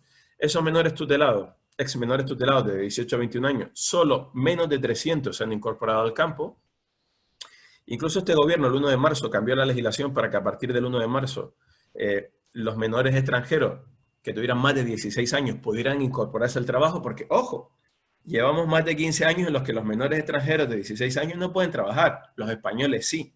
Y así podemos ver 40.000 ejemplos de la legislación española que establece dos derechos, el derecho nuestro y el derecho de ellos. En nosotros y en ellos, que se sigue imponiendo en la legislación, se sigue imponiendo en el mensaje político, se sigue imponiendo en el mensaje mediático. Y si estas barreras, este mantra es repetido y proyectado siempre, de manera habitual, en medios de comunicación, y como dice Fernando, ojo, muy atento a la proyección que generan las redes sociales, es muy difícil dejar de grabar a fuego estos tópicos en el conjunto de la sociedad, ¿no? Voy a ver si me sale esto de compartir pantalla, un par de ejemplos desde mi punto de vista, cómo los medios de comunicación somos cómplices en la creación del discurso del odio, ¿vale? Yo no voy a ir tanto al derecho, sino a cómo nosotros, en el ejercicio diario del periodismo, generamos nuestra gotita o nuestro granito de arena en la montaña del odio. A ver si me sale esto. Aquí. ¿Lo ven? ¿La pantalla? Lo vemos, Vale. lo vemos, Nicolás. Creo que yo lo veo, creo que lo vemos todos. Aquí ven en este mapita que publicó una revista francesa, bueno, una revista que amplía Le Monde, es un anuario anual, monográfico, en este caso fue sobre las migraciones, de cómo la cantidad de muros que se han construido en el planeta para impedir la movilidad humana. Por cierto, 2 laboratorios de cómo se vulneran los derechos humanos por el acceso al territorio de todo el planeta están en España y se llaman Ceuta y Melilla y están puestos aquí. Lo digo porque desde el minuto 1, desde el minuto de la llegada de estas personas a nuestro territorio, nosotros estamos generando un mensaje de rechazo, ¿no? A ver, voy a ir aquí a ponerles algunos ejemplos de cómo lo contamos, ¿no? Se produce el 26 de julio de 2018, por poner este ejemplo, el intento de acceso a Ceuta de un grupo de personas, ¿no? Y voy a poner cómo lo contaron algunos medios de comunicación. No como aquella mañana, desde primera hora, cuando a los medios de comunicación nos suele llegar vía teletipo, que es lo que generan las agencias como EFE, Europa Press, o vía notas de prensa, o vía comunicado de algún colectivo, como los sindicatos de policía o la Dirección General de la Guardia Civil, etcétera, etcétera, que de repente hay un grupo de ciudadanos que intentan acceder a nuestro país, ¿no? Al menos 602 inmigrantes entran a Ceuta tras un violento salto a la valla con cal viva y cizallas. Aquí, para los que no son periodistas, sí que hay fiscales, que hay gente de los colectivos en esta gran conferencia, que estamos un montón de gente. Para los que no son periodistas, subrayo. No hay ningún entrecomillado en el titular. Violento salto, lo damos por hecho. Con cal viva y cizallas, lo damos por hecho. Cualquiera que lea esto, porque lo normal no es que como somos los periodistas, que somos unos enfermos de la información, leamos 5 medios o contrastemos con otro lado, el lector tipo de ABC o al que le llega a través de Twitter, Telegram o el Facebook de ABC esta noticia, casi siempre en los digitales o en las noticias, y esto Fernando lo sabe muy bien, la gente no permanece mucho más de 1 minuto en la web, y del minuto que permanecen en la web, prácticamente todo el tiempo están en la portada y no pasan del titular. Es decir, la gente que lee ABC en ese momento tiene claro que hay un grupo de 600 personas que han sido violentos a asaltar a España con cal viva y cizalla. En el Confidencial, ese día, el Confidencial digital, se decía: excrementos, cal viva y sangre contra los guardias civiles en la valla de Ceuta. Subrayo, no hay ningún entrecomillado. Damos por hecho una versión muy inicial de lo que había sucedido. En el Confidencial se dice más de 20 guardias civiles heridos, algunos por cal viva tras el salto a la valla de Ceuta. Aquí se pone la visión de que son los guardias civiles las víctimas del salto a la valla. No se habla de que había más de 120 migrantes que habían tenido que ser ingresados en los hospitales o conducidos a los hospitales por consecuencia de la actuación de la Guardia Civil en la valla, ¿no? Otro titular en El Mundo: excrementos, cal viva y sangre, el nuevo equipamiento para asaltar la valla de Ceuta. Término asalto, toma militar de una plaza, según la Real Academia Española de la Lengua. En el caso del País, hay un titular más neutro que habla de más de 600 migrantes subsaharianos acceden a Ceuta tras saltar la valla. Eso es lo único que es verdad y que tenemos comprobado a esa hora de la mañana, que se ha producido un intento de entrada, la cantidad que nos dice una fuente oficial, y que han intentado saltar la valla. Pero toda la maquinaria mediática empieza, y aquí las asociaciones de guardias civiles, etcétera, etcétera, son todas fuentes válidas, lo que creo que lo que decía Fernando, ¿no? A cada mensaje que pueda dar una fuente y que pueda poner en cuestión la verdad, tenemos que contrastarlo con la otra versión de los hechos, ¿no? Aquí vemos como los guardias civiles empiezan a distribuir fotografías de los daños que le generó la cal viva, ¿no? Si ustedes buscan cómo se fabrica cal viva, encontrarán que es imposible fabricar cal viva en los montes que están alrededor de Ceuta o de Melilla. Pero aquí los medios de comunicación españoles damos por hecho la versión de la delegación del gobierno y de los sindicatos de la Guardia Civil. Violento salto masivo a la valla de Ceuta, los inmigrantes lanzan cal viva y bolsas con eses a los agentes, en fin, todo muy repetitivo, ¿no? Nosotros en la SER contamos que cientos de inmigrantes entran en Ceuta tras un salto a la valla, porque no sabíamos qué tipo de salto había, ¿no? A ver si soy capaz de llegar. Y miren una cosa que me llama la atención, ¿no? Y que podemos extrapolar a la realidad de los gitanos y a la realidad de otros colectivos. Solo un medio de comunicación acude a hablar con la otra cara de la noticia, con los protagonistas, con los que han saltado a la valla.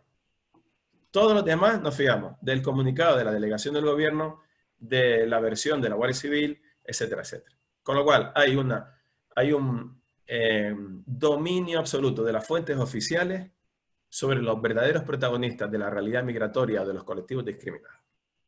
Y cuando hay un verdadero dominio aplastante de las fuentes oficiales, la información y los mensajes que emanan sobre estos colectivos son claramente criminalizadores, con una visión basada en lo securitario, en lo policial, y muy pocas veces con una visión basada en los derechos.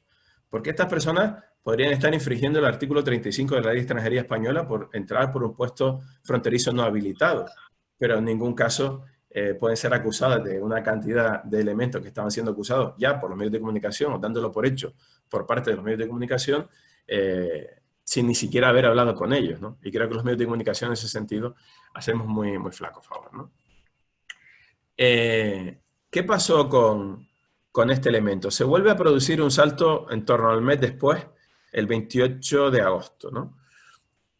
Y se denuncia a 10 de estos inmigrantes por pertenencia a organización criminal, como si fuera una banda terrorista, por haber utilizado elementos supuestamente violentos en el salto a la valla.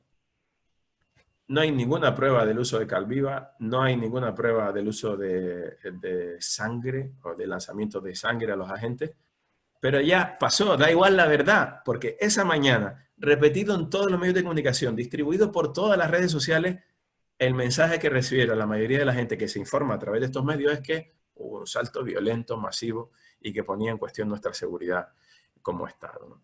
Y esto acaba generando, y voy al ejemplo, acaba generando mensajes contradictorios de los que nos gobiernan en determinados momentos, ¿no? Gobiernos que pueden tener gestos como el Aquarius, ¿no? En medio de la crisis del Mediterráneo con la época de Salvini, y que a la vez expulsan a migrantes, porque los expulsaron en 24 horas a eso de Ceuta, sin decirle claramente a los abogados que les prestaron asistencia jurídica que estaban tomándole declaración a esas personas porque iban a ser inmersos en un proceso de expulsión, justifican que si asaltan la valla de forma violenta se les expulsa inmediatamente. Este lenguaje, y esto lo tenía preparado porque es previo a Fernando Garea Nefe, y de hecho yo fui uno de los que le comía mucho a la oreja con esto de que me preocupaba que la principal agencia pública de noticias, que es el mayor escaparate en castellano del mundo, que se distribuye en todos los periódicos digitales y en papel del mundo, utilizara en los teletipos palabras como avalancha, que está aquí, asalto, o que se dijera como algo positivo que los agentes consiguieran contener a un grupo muy numeroso que intentaban. Cuando no se ha utilizado, consiguieron repeler como los mosquitos, ¿no? Entonces, voy a estos ejemplos porque me parece que si desde el minuto 1, porque desgraciadamente ahora que se cumplen 35 años desde la primera ley de extranjería en España, siempre permanecen los 3 primeros ejes, los 3 ejes de siempre para hablar de esta realidad y que acaban penalizando a las personas migrantes. El control fronterizo por encima de todo, la militarización y las alturas de las vallas y el dinero que nos gastamos en patrulleras con dispositivos que ahora mismo la Guardia Civil Española tiene en la frontera sur en Guinea, porque tenemos patrulleras en Mauritania, de guardias civiles y helicópteros, patrulleras en Senegal, patrulleras en Guinea o patrulleras en Gambia. Un segundo elemento sería considerar a los inmigrantes puramente como trabajadores, si eres concepto trabajador, solo queremos que venga aquí a trabajar a los sectores que nos interesen. Y el tercer elemento es el elemento del castigo, ¿no? De la amenaza que siempre ponemos sobre su cabeza con expulsarles, ¿no? Una vez, si llegan, les intentamos expulsar. Si pierden la documentación o no acceden a ella, les intentamos expulsar o los sometemos durante 3 años a la invisibilidad. Son fantasmas hasta que consiguen el arraigo y pueden emprender la regularización en nuestro país, ¿no? No me quiero liar mucho con ejemplos, pero por ejemplo, este fue el naufragio con más víctimas mortales documentadas en muchos naufragios que se han producido en los últimos 35 años desde las costas africanas a Europa. Este fue la llegada del barco de la Guardia Costera con 29 supervivientes de cuando se hundió un pesquero, recordarán, en el que murieron más de 900 personas, que era la idea inicial. Se rescató 28 supervivientes. Y aquí, en el momento de llegada al puerto de Catania, y digo porque hay algún fiscal siguiéndonos en esta charla, la gran obsesión de las autoridades no era saber cómo estaban los supervivientes y conocer los datos, era saber quién era el responsable. Se les acusó a todos inicialmente de ser algunos de los capitanes de los mafiosos que ponían en juego la vida de estas personas, ¿no? Y estoy buscando, a ver si llego, unas portadas que tenía por aquí, más cercanas del Faro. Aquí está. Y luego aterrizaré intramuros, porque hemos levantado tal muro que no queremos ver lo que hay al otro lado, no queremos ver las razones por las que la gente se mueve, y luego aterrizaré en lo que pasa una vez que están aquí. Esta portada es del 3 de enero de 2015. Las mafias planean avalanchas diarias en Melilla hasta la primavera. Yo veo este titular y me da miedo. Me predisponen negativamente a este grupo de chicos que están intentando pasar una frontera. La avalancha de pateras desborda el Mediterráneo español. Este también es del año 2017. Y así puedo poner portadas durante los últimos 35 años muy parecidas y de muy diversos medios de comunicación, y ahora les pondré el ejemplo. La avalancha de pateras desborda el Mediterráneo español. Más de 300 inmigrantes han llegado desde el viernes a las costas del sur. 300 inmigrantes en 4 días no son nada. 300 personas manifestándose en la Puerta del Sol es una avalancha de manifestantes. Su condición de negro, su condición de pobre, su condición de ¿qué? Les convierte en una avalancha humana. El País. A la izquierda, bueno, por lo menos yo la tengo a la izquierda, no sé cómo lo tendrán ustedes, la foto que se ve al chico en el autobús, esta de aquí, es del año 2005. La de la derecha es del año 2014. Bruselas alerta de que hay 30.000 africanos que esperan para saltar a Ceuta y Melilla. Los 30.000 mismos subsaharianos aparecen 9 años después en la portada del País diciendo que preparan el salto a Europa por Ceuta y Melilla. Y yo les voy a explicar por qué. Porque el racismo institucional que emana de muchos integrantes de los cuerpos y fuerzas de seguridad del Estado y de muchos mandos y de muchos políticos al mando de esos cuerpos y fuerzas de seguridad del Estado, dice que cuando en 2005 se produce la muerte de más de 13 inmigrantes a disparos en las valles de Ceuta y Melilla, recordarán este episodio, uno de los más graves, que por cierto fue cuando el gobierno socialista desplegó a los legionarios en la frontera, expulsó a los inmigrantes y muchos de ellos aparecieron en la frontera del Sáhara Occidental con Argelia, en el muro minado del Sáhara Occidental. Se filtra a los medios, no solo al País, pero son las portadas que me guardo. Se filtra a los medios por esas fuentes oficiales es que hay 30.000. Como si fuera una especie de justificación de lo que había pasado con los 13 muertos a disparos nunca aclarados de qué lado de la valla, en las valles de Ceuta y Melilla. Y la de la derecha, sí, habrán adivinado algunos, se produce justo días después de las muertes del Tarajal. 15 inmigrantes que mueren asfixiados cuando intentaban acceder a nado a la playa del Tarajal en Ceuta. En uno de los episodios sin duda más lamentables y vergonzosos de nuestra historia democrática. Y curiosamente, de nuevo, esos filtradores oficiales, esas filtradores institucionales que construyen gran parte del relato, en este caso también sobre las migraciones, filtran de nuevo que es que hay 30.000 subsaharianos en Ceuta y Melilla. Después de que hayan muerto 15 personas, que por cierto todavía hoy no se ha celebrado un juicio después de varios intentos de archivo, el procedimiento sigue en marcha, ¿no? Pero otros ejemplos que ustedes creerán que son de broma. El Faro de Melilla. 5 guardias civiles heridos tras el intento de salto de 300 inmigrantes. Orines y escupitajos con ébola, fuego y piedras desde lo alto de la valla. Si yo leo esta portada,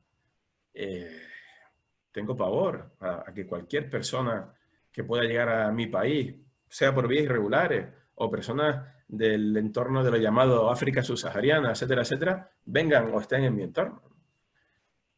Periodísticamente no tiene ningún pase esta portada, porque cualquier periodista con 2 dedos de frente, y yo estuve cubriendo la epidemia del ébola en Guinea, Sierra Leona y Liberia, y he estado en el Congo, sabe que un enfermo de ébola, con síntomas, que es cuando puede contagiarlo, no se puede mover de donde está. Es víctima de tal deshidratación que se convierte en una persona inmóvil.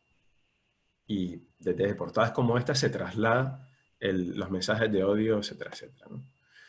Y esto pasa en un montón de medios, no solo en los españoles. En Le Figaro, que tampoco es que sea muy progresista, habla también de asalto de clandestinos a Melilla, ¿no? Bueno, en fin, voy a dejar de compartir la pantalla para rematar solo un par de ideas porque quiero que hagan preguntas y no quiero... a ver cómo vuelvo yo a la pantalla completa, que esto tengo que saber hacerlo porque alguna vez lo he hecho. A ver cómo lo hago. Pincha abajo, donde te sale Zoom. Me sale Zoom. Y...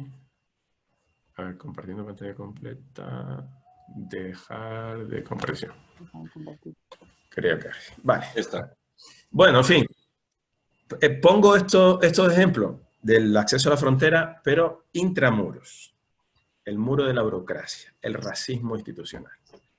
¿Cómo es posible que durante la pandemia las autoridades españolas, la OMS, la Unión Europea, los artistas, etcétera, etcétera, nos hayan dicho quédense en casa, guarden la distancia de seguridad, lávense las manos, tengan mascarilla? Hayamos tenido a 1.700 personas asignadas en un centro público de control público, el Centro de Estancia Temporal de Inmigrantes de Melilla, con más de 250 mujeres y niños, algunos de ellos con cuadros médicos complicados con asma, es decir, personas de riesgo, sin un espacio vital mínimo, un espacio ideado para 600 personas, donde hay más de 1.700, porque el Ministerio del Interior se niega a trasladar a la gente desde Melilla a la península. Es un tema sistémico, pero que se ha agudizado durante la pandemia. ¿Cómo es posible que todas las personas que estén llegando a Canarias en patera, que son unas 1.400 desde el inicio del estado de alarma, estén siendo alojadas en naves de la vergüenza, sin ni siquiera una cama, vigiladas por la policía, antiguas naves industriales de los puertos de Las Palmas, etcétera, etcétera? ¿Esto es compatible con las recomendaciones del Ministerio de Sanidad, de la OMS, o es que esas recomendaciones no rigen para los migrantes? Lo digo porque muchas veces se refuerza la idea con este racismo institucional de categorizar de nuevo nuestros derechos y los suyos. Y parece que pierden derechos una vez que entran en la subcategoría de estar protegidos dentro del sistema de protección internacional o de acceder o no a la documentación. No, son sujetos de derecho desde su nacimiento, tienen su identidad, por supuesto que tienen sus papeles, su pasaporte, su número de identificación. Lo único que no tienen es la habilitación, el certificado de residencia X que le permita residir en España o en otro país de la Unión Europea. Y sin embargo, desde los cuerpos y fuerzas de seguridad del Estado, desde determinados ámbitos de la justicia, etcétera, etcétera, parece que se hace oídos sordos a los derechos que tienen estas personas, ¿no? En fin, me parece, y por concluir, porque quiero que nos sometamos a preguntas, ¿no? Esto no es un combate entre visiones sobre una realidad. Solo me parece que con una mejor formación de jueces y fiscales, con una mejor formación de policías y guardias civiles y con una real aplicación de la legislación que hoy tenemos sobre migrantes, refugiados y colectivos discriminados, el resultado en la convivencia en este país sería mucho mejor. Porque para mí el gran problema es la impunidad con la que están actuando los estados. El incumplimiento de su propia materia de protección sobre estos colectivos, ¿no? Hay guardias civiles que, por supuesto, aplican al máximo la ley, protegen los derechos de esas personas, entren o no entren irregularmente por nuestro territorio. Hay fiscales que son súper proactivos, hay jueces que lo son, hay juristas, abogados de a pie de obra y organizaciones que se trabajan en la defensa de estos derechos. Pero yo apelo de nuevo, ¿no? Igual que a los excluidos por el sistema económico, a los excluidos por este sistema de fronteras tan injusto que hemos construido, apelo de nuevo a que sea el Estado, gobierne quien gobierne, esté quien esté al tanto, el que aplique la protección de estas personas. Y un solo elemento final, ¿no? Los medios, autocrítica, las redes sociales no son malas de por sí, malo es el uso, pero me parece que hoy, yo llevo 21 años haciendo los temas relacionados con migraciones y llegada de personas a nuestro país, hoy estamos en el momento más difícil en cuanto a tensionar la sociedad sobre estos temas que yo he vivido. Más allá de episodios puntuales, como los que pueden ser elegidos o como los que hayan sido en otros momentos. Porque ahora el discurso público que se escucha, y el discurso público es lo que emana del Congreso, lo que emana de más de 50 diputados radicales que fomentan el racismo, que comparten mensajes falsos, un partido popular de gobierno que juega ese juego también, y un aparataje mediático que juega a posicionarse a un lado o al otro de la balanza, ¿no? Y para terminar, y ahora sí para terminar, espero que las grandes manifestaciones, entre ellas las del domingo en Madrid, que tuve la ocasión de estar, porque como trabajo en esto y quiero saber cómo es el pulso de la sociedad, hacía muchos años que no veía tanta gente en la calle exigiendo igualdad, protestando contra el racismo, gente de todos los colectivos. Espero que no sea efervescente, que no sea una piedad efervescente y que no sea un mensaje efervescente, como decía Luis García Montero. Yo, de momento, lo dejo aquí. Muchas gracias. Muchas gracias, Nicolás. Pusiste encima de la mesa dos asuntos fundamentales, ¿no?, para el trabajo periodístico, como son las fuentes informativas y el uso del lenguaje. ¿Cuánto sufrimos los gitanos en este sentido, verdad? Bien, entramos en la recta final de esta sesión y aquí nos va a ayudar Carmen Santiago. Nos va a dar entrada a algunas de las preguntas planteadas por la audiencia. Quizá algunas vayan dirigidas específicamente a alguno de nuestros tres ponentes. Quizás sean preguntas abiertas que responderán Fernando, Violeta y Nicolás ad libitum. Y eso sí, les pido por favor a Fernando, a Violeta y a Nicolás respuestas en la medida de lo posible breves para intentar que entren en el máximo de preguntas posibles. Pues, Presidenta Carmen. Gracias. Muchas gracias, Sebastián, y muchas gracias a los tres ponentes por las magníficas intervenciones.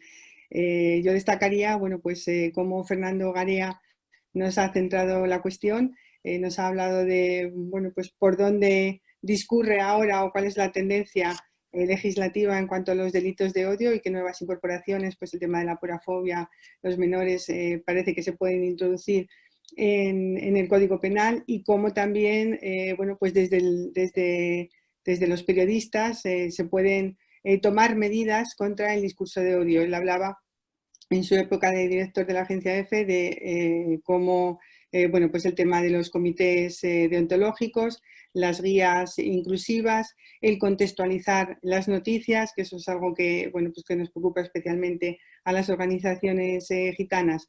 Violeta Siego nos daba, bueno, pues también desde la perspectiva jurídica, ponía el énfasis en el concepto de delito de odio y que, bueno, pues como el odio no es en sí un delito, sino que realmente son tipos penales motivados por un motivo hacia el odio hacia un colectivo determinado.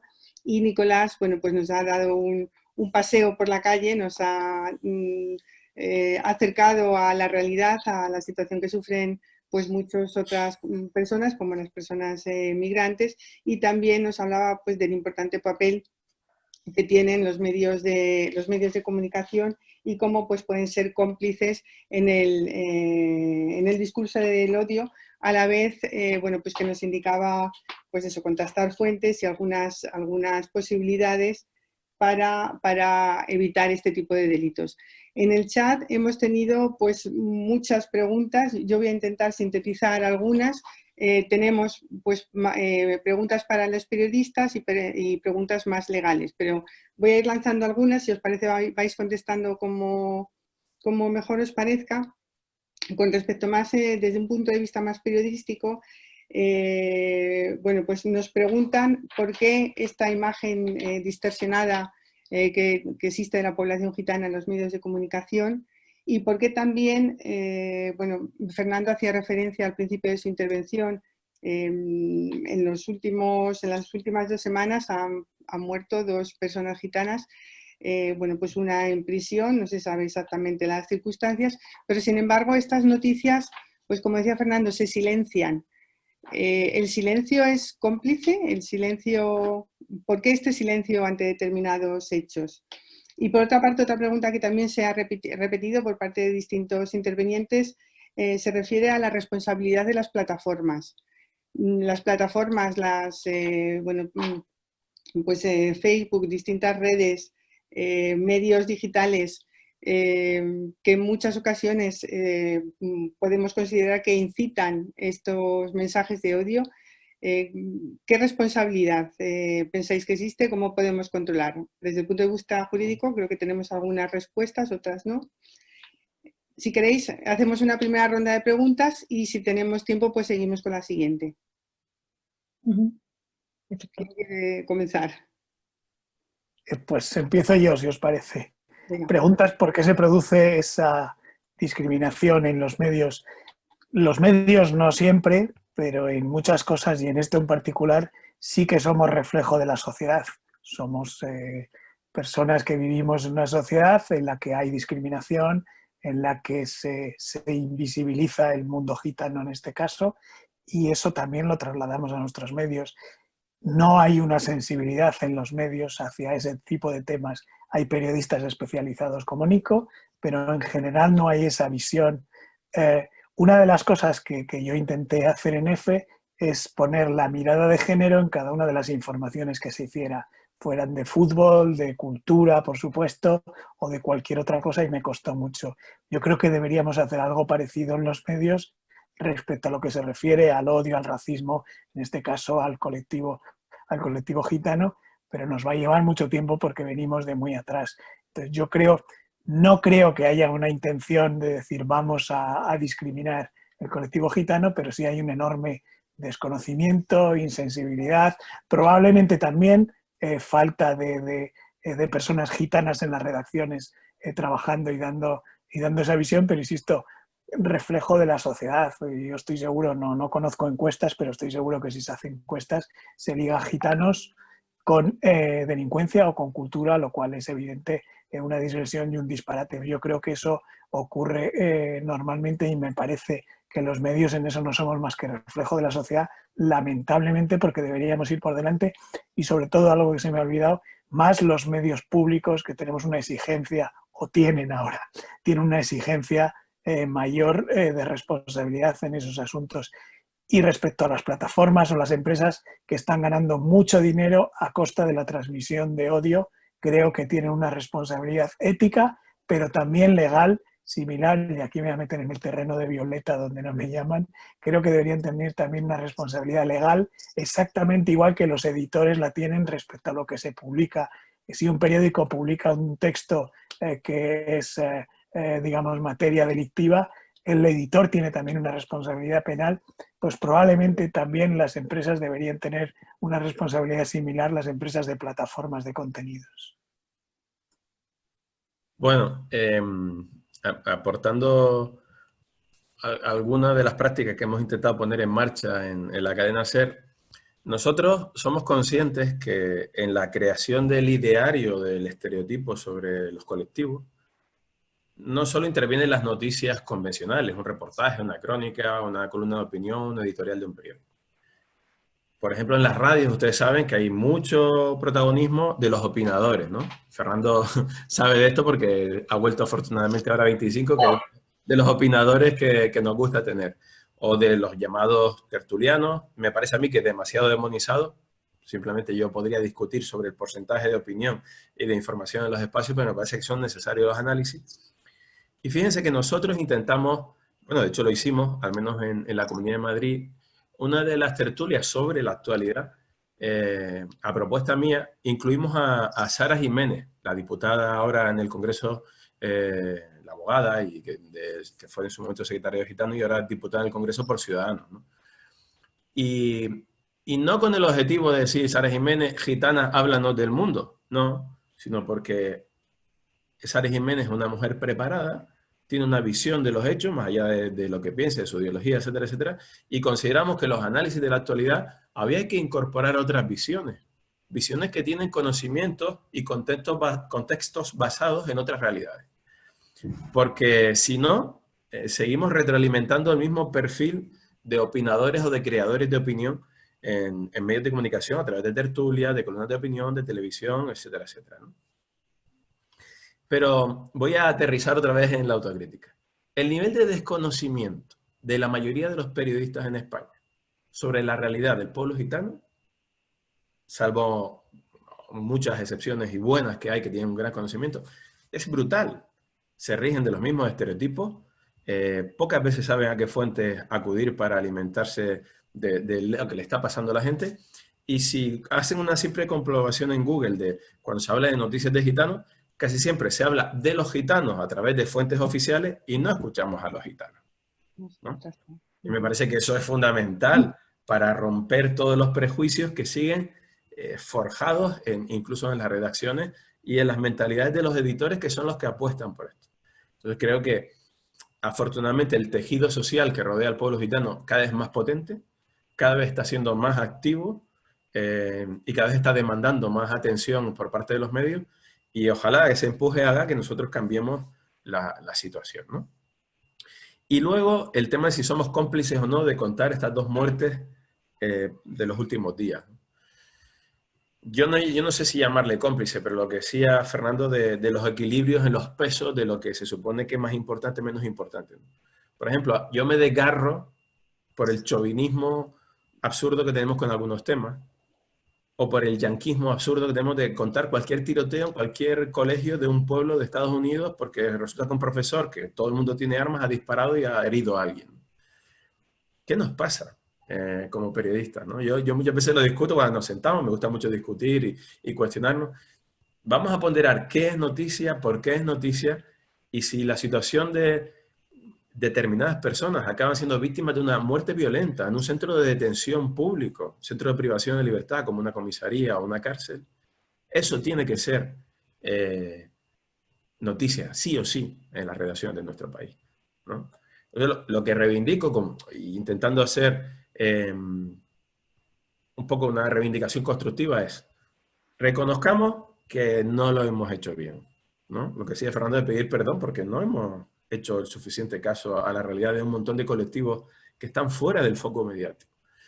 Pero ojo, o sea, hay que mejorar la narrativa periodística pura, la creación de noticias puras a través de los medios, pero el papel en el que aparece el colectivo gitano en las series de televisión, en los guiones de películas, en las novelas, en los cómics, en los programas de humor, eso hay que revisarlo, porque el discurso público en el que los periodistas somos cómplices en la creación de estereotipos, totalmente de acuerdo y lo asumo, el discurso público lo componen un montón de agentes que construyen los prejuicios. Y creo que hay que hacerle caso también, y tienen que hacer caso a esos niveles de creación de los prejuicios. Carmen, ¿nos entra algo más por tiempo? Sí, bueno, yo creo que capítulo aparte merecerían programas como Palabra de Gitano y estos reality show que se venden como documentales, como si esa es la realidad de la población gitana, cuando todos sabemos que no es así, ¿no? Hay otras preguntas quizá más enfocadas para Violeta, y es, bueno, la primera es si se debería incluir el antigitanismo dentro de, bueno, entiendo que es dentro del agravante del artículo 22.4, igual que el antisemitismo o la discriminación por razón de género. Comentar, Nicolás, que el Ministerio del Interior, la Oficina de Delitos de Odio, con la que nosotros llevamos un tiempo trabajando, dando formación a policías, ya ha introducido entre los motivos, bueno, pues en la estadística que recogen de los delitos de odio, el antigitanismo. Somos varias las entidades que hemos estado trabajando en ese sentido, y al final, bueno, pues este motivo ya se recoge, no en el último informe publicado, que es de 2018, pero en los próximos esperamos que se va a incluir. Entonces, esa pregunta para ti, Violeta. También, bueno, pues un tema que se comenta mucho, y es como el 510 del actual Código Penal a pesar de las dificultades que, bueno, pues los que trabajamos en ellos sabemos que tiene para su aplicación, pero a todos nos parece que la pena es excesiva. Miguel Ángel Aguilar lo comentaba en uno de sus comentarios y bueno, pues también queríamos plantear esta cuestión. Y luego, bueno, pues el tema 510 está pensado más fundamentalmente para colectivos vulnerables, pero también hay otros motivos como es pues la ideología, ¿quién decide cuándo debe entrar como delito de odio y cuándo no? Estas son algunas de las preguntas que se han planteado. Bueno, y ahí respecto a si incorporar el antigitanismo dentro de lo que son los motivos de odio, ¿no? O los motivos, o sea, yo diría como las motivaciones, ¿no? Por las cuales hay que proteger especialmente a los colectivos, sin ninguna duda. Además, creo que España tenemos una deuda pendiente con el colectivo gitano, ¿no? Yo creo que, bueno, pues todo lo que tiene que ver con la intolerancia está muy relacionado también con los prejuicios y con los sesgos, ¿no? Y yo creo que ahí hay una raíz muy profunda dentro de lo que es el Estado español a la hora de aceptar el racismo y el antigitanismo, ¿no?, que tiene hacia la población gitana. De hecho, es muy interesante los diferentes estudios que se hacen desde el Gobierno de España, desde instituciones como Verase, ¿no?, cuando se pregunta sobre la percepción subjetiva respecto a los colectivos, bueno, pues que tú, yo qué sé, pues compartirías vecindario, tus hijos compartirían colegio, ¿no? El colectivo gitano sale mayoritariamente rechazado, muchísimo más que la población migrante o que la población racializada o de color negro, ¿no? Y esto es muy curioso porque teniendo ahí los datos no se actúa, no se toma conciencia de que hay un racismo, de que hay un antigitanismo grandísimo en el Estado español respecto al pueblo gitano, que empieza por las propias definiciones que hay en la Real Academia de la Lengua, ¿no? Entonces, bueno, yo creo que ahí hay un tema que nos tenemos que mirar por qué nos está costando tanto y por qué estamos tardando tanto en incorporar, ¿no?, ese antigitanismo. Quería retomar una cosa que habéis dicho antes de las redes sociales y sí que quiero un poco reflexionar sobre el papel de las redes sociales en todo lo que es la incitación de los discursos de odio, de lo que es el discurso de odio, ¿no? Porque sí que está evolucionando y de hecho Naciones Unidas ha dejado muy claro que todas las empresas, incluidas las empresas que tienen que ver con las nuevas tecnologías y con las redes sociales, tienen la responsabilidad de respetar los derechos humanos. Los derechos humanos, la lógica de los derechos humanos tiene como 3 niveles, ¿no? Está quién tiene la obligación de proteger, garantizar y promover los derechos, que son los estados, pero luego hay una serie de intermediarios en esos derechos que son responsables, ¿no? Y las empresas, las plataformas tienen la responsabilidad de respetarlos. De hecho, hay diferentes directivas de la Unión Europea del 2014 que se están tratando de trasladar y transponer y se está haciendo un trabajo desde las entidades sociales. Y esto es importante porque hay todo un trabajo detrás que no se está conociendo. De hecho, ya algunos pasos se han dado, lo hemos visto también en este confinamiento con redes como Twitter, ¿no?, que se ha atrevido a ponerle un tic, ¿no?, a los tweets de Donald Trump, que han suscitado muchísima controversia, y por otro lado Facebook está negándose, ¿no?, a asumir esa responsabilidad y está... Bueno, hay informaciones muy preocupantes, ¿no?, sobre el papel, por ejemplo, que jugó Facebook en el triunfo de Donald Trump en las últimas elecciones, ¿no? Como todo ese impulso de las fake news que en muchas ocasiones transmiten y son correa de transmisión de ese discurso de odio está ahí, ¿no? Y luego respecto a las penas de prisión y al Código Penal y al 510, yo creo que tenemos un problema a la hora de abordar los conflictos en España que tienen que ver con las desigualdades estructurales, ¿no? Acudimos muy rápidamente al punitivismo. Creo que hay un problema bueno, pues yo creo que muy bien instrumentalizado por el populismo punitivo y por todos los partidos políticos que son más partidarios de la mano dura que de la cultura, de la educación, de la prevención y de tratar de invertir en la sociedad.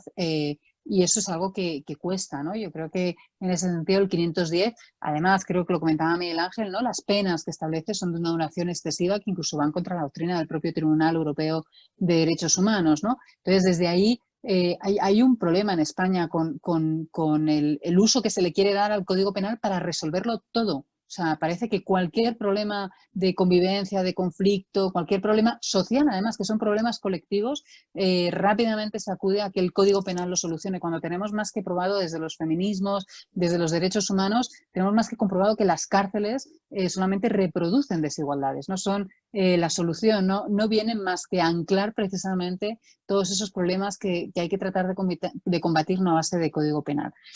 Y luego quería también hacer referencia a que se nos olvida que la manera de combatir la intolerancia, de tratar bueno, pues de erradicar todos esos sesgos y prejuicios que están detrás de la intolerancia, tiene mucho que ver con la justicia social, es decir, el tema de las oportunidades, del acceso a los derechos económicos, sociales y culturales de la gente, tiene muchísimo que ver también con hasta qué punto pueden ser incendiarios los discursos de odio que desempeñan o que despliegan determinados partidos ultraconservadores o de ultraderecha, extremistas, ¿no? O también determinadas vertientes muy ultraconservadoras de las religiones. Y también tenemos que darnos cuenta de que tenemos una normativa, tenemos un abanico normativo muy amplio, que no solamente es el Código Penal, a través del cual podemos intervenir en los propios espacios públicos, podemos intervenir en la legislación laboral, podemos intervenir no solo con sanciones administrativas, también hay muchas otras normativas que permiten prevenir y que permiten crear una conciencia y un sentimiento de qué es lo reprochable socialmente y qué es lo aceptable socialmente. Y eso es fundamental, ¿no? Lo hemos visto, por ejemplo, en cómo se está interviniendo en determinados centros educativos a la hora de reorganizar los patios para que no estén solamente copados por los campos de fútbol, ¿no? Y cómo tiene que haber espacios de juego en los que bueno, pues haya más representatividad de las diferentes sentires, no solamente desde una perspectiva de género, sino desde lo que son las inteligencias múltiples a desarrollar dentro de lo que son los niños y las niñas, ¿no? Tenemos que ser creativos a la hora de combatir el odio, porque si solamente acudimos al Código Penal, en realidad lo que estamos es ocultando nuestro propio fracaso como sociedad. El Código Penal no es más que el síntoma de que hemos fracasado como sociedad. Hemos fracasado en todo lo que es la inversión social en educación, en bienestar social, en convivencia y en solidaridad. Pues muchas gracias, Violeta. Una pregunta más que yo creo que podéis contestar o dar o nos gustaría que dierais vuestra opinión los tres panelistas. Estamos viendo cómo muchas conductas, o bien, bueno, muchas conductas no entran dentro del Código Penal y todos estamos de acuerdo en que no deberían entrar a tener una sanción penal con todo lo que ello conlleva, pero también parece excesivo que no tengan ningún reproche. El planteamiento es sanción penal o ley de igualdad. ¿Qué pensáis? ¿Por qué cuesta tanto? ¿Por qué llevamos tantos años luchando por esta ley de igualdad y no lo conseguimos? ¿Consideráis que es necesaria? Yo creo que la ley de igualdad es necesaria desde una perspectiva integral. A mí, yo soy muy respetuosa con el tema de las sanciones administrativas, porque también tenemos multitud de ejemplos de cómo las sanciones administrativas generan muchísima inseguridad si no están bien armadas desde una lógica de derechos humanos. Es decir, si no se describen con exactitud y con total proporcionalidad y con total seguridad jurídica las conductas a sancionar, ¿no? Yo creo que la ley de igualdad, sin duda, una ley integral que invierta mucho en prevención. O sea, yo creo que hay que invertir en prevención, en educación y en acompañamiento. Para eso tienen que servir las leyes de igualdad. Y obviamente tiene que haber un apartado sancionador, ¿no? Pero un apartado sancionador que tenga un enfoque educativo, que tenga un enfoque transformativo. Es decir, yo creo que es cuando estamos abordando problemas culturales, cuando estamos abordando problemas estructurales, el enfoque tiene que ser un enfoque restaurativo, un enfoque transformativo. Es decir, una justicia que ayude a transformar las conductas que están de alguna manera contribuyendo a que se generen esas opresiones, a que se generen esas situaciones de tanta violencia, no solo a veces violencia directa, sino violencia sutil, ¿no? Violencia sutil que es absolutamente insancionable ni por vía administrativa ni por vía penal, que es la violencia más inconsciente pero más cotidiana y la que más sufrimiento provoca en muchísima gente de los colectivos vulnerables. Bueno, yo creo que Violeta lo ha explicado muy bien. Yo intentaba decir al principio que efectivamente desconfío mucho del Código Penal. Cada vez que hay un problema en este país, lo que llega a un gobierno es se endurece el Código Penal, sube las penas y así hemos terminado teniendo una especie de monstruo de código penal en el que además están desproporcionadas las penas en función de los delitos y no tiene ningún sentido. En estos casos, además, especialmente sensibles y que pueden tener con libertad de expresión, a mí me da mucha prevención también, como explicaba antes, con casos concretos, el que se puede utilizar como vía para sancionar. Creo que hay que hacerlo de otra forma. La ley de igualdad, por ejemplo, de la misma forma que se sanciona un anuncio de publicidad sexista, sería posible sancionar y hacer retirar no solo un anuncio, sino incluso una serie que incida en algunos estereotipos, como explicaba antes Nico. Yo creo que puede haber instrumentos sin llegar al Código Penal para hacerlo. Tiene que ver también con que los medios públicos de comunicación sean obligados a introducir mensajes que no incidan en la desigualdad o en los estereotipos. Y también, poco el ejemplo, la agencia EFE y Radio Televisión Española están expresamente citados en la Ley de Igualdad de Género en este momento como obligados a cumplir unos estándares de igualdad, y lo hemos intentado cumplir en la anterior etapa. Pues exactamente igual se debería hacer respecto a otros asuntos como el que estamos hablando de otro tipo de igualdad. Y yo creo que, por supuesto, todo lo que tenga que ver con educación me parece bastante obvio, pero insisto, yo creo también que el Código Penal es el último recurso, porque al final nos metemos en algunos líos como los que estamos viviendo políticamente estos días, de que algún tipo de gestiones o decisiones difíciles se convierten en asuntos penales y al final nadie quiere ocupar cargos públicos, nadie va a querer gestionar según qué cosas, y me parece que nos complicamos bastante la vida.